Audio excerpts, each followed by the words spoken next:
In this week's episode, she had the courage to fly when everyone doubted her. But first, drugs and alcohol meet their match.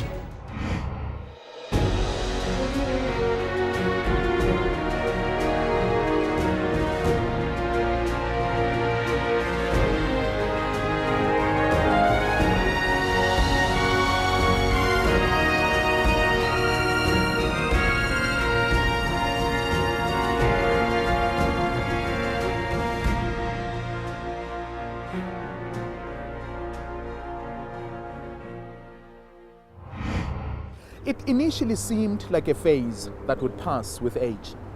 But Marco Brocaddo started using drugs when his experimentation with alcohol was no longer satisfying. Like most addictions, drugging nearly destroyed his young life. When Marco finally triumphed over his nemesis, he channeled his energy towards achieving big things.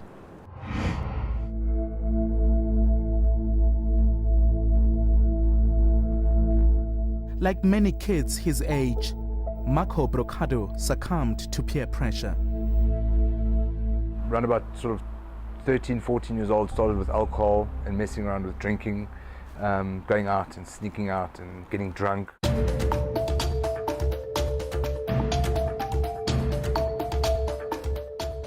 But what seemed like a boyish experiment took a serious turn in 1995. By the time I was 14, I was smoking a lot of marijuana and weed, as well as mandrax. And then by the time I turned 15, I was using cocaine, ecstasy, acid, the party type drugs. Maintaining this addiction is not easy. You just don't have the funding as a youngster, because you want to use more and more drugs, and it costs you a lot of money. So for me, I started pushing drugs. I started selling drugs, started selling ecstasy in clubs, cocaine. And then the cocaine usage became a lot more than the ecstasy usage, and that led me into crack cocaine, so I started smoking rocks. It was a matter of time before his family found out. My husband and I were very much in denial. And even though, we knew, we felt it was our fault.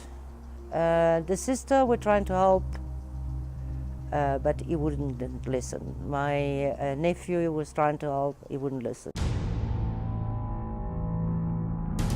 Addicted and in need of his next hit, Marco resorted to desperate measures.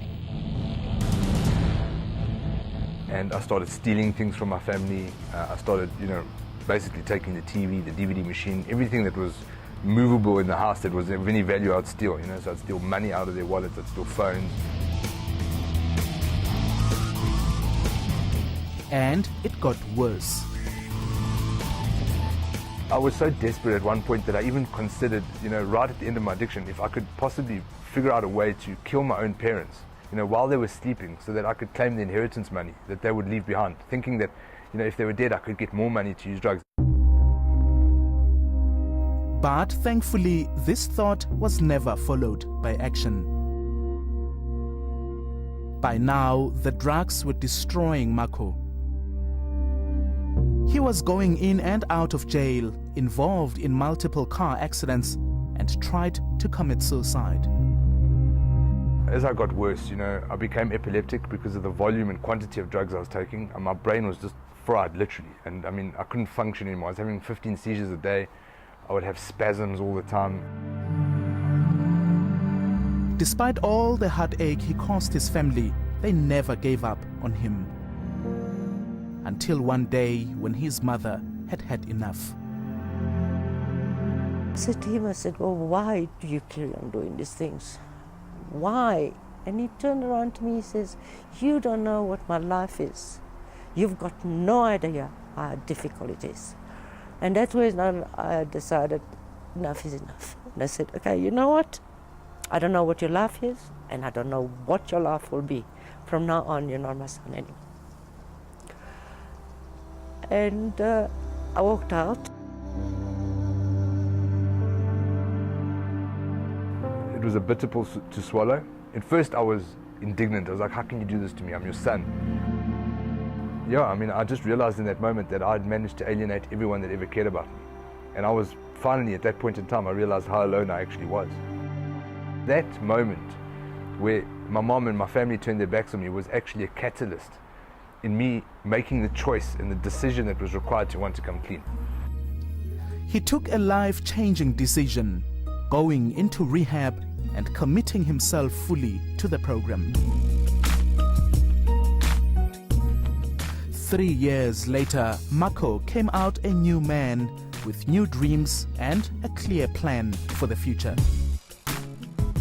He managed to secure funding to start a marketing company called Eurocom.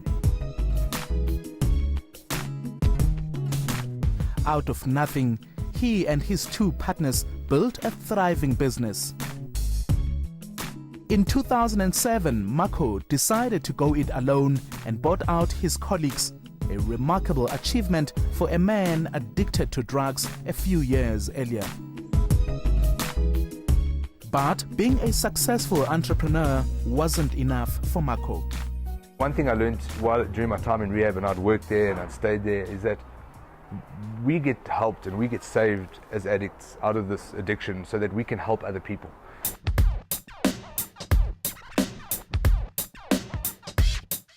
He started a drug rehabilitation program called Mountain Heights.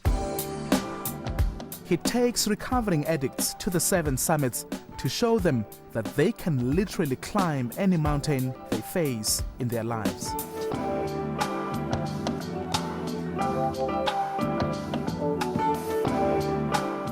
He also books desperate drug addicts into rehabilitation centers and pays their expenses.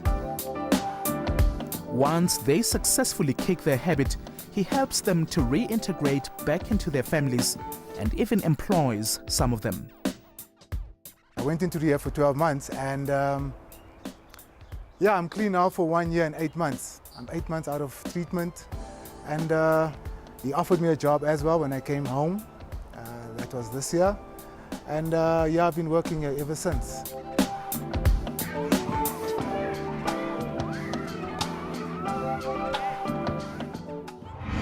Marco's goal is to build a rehabilitation center.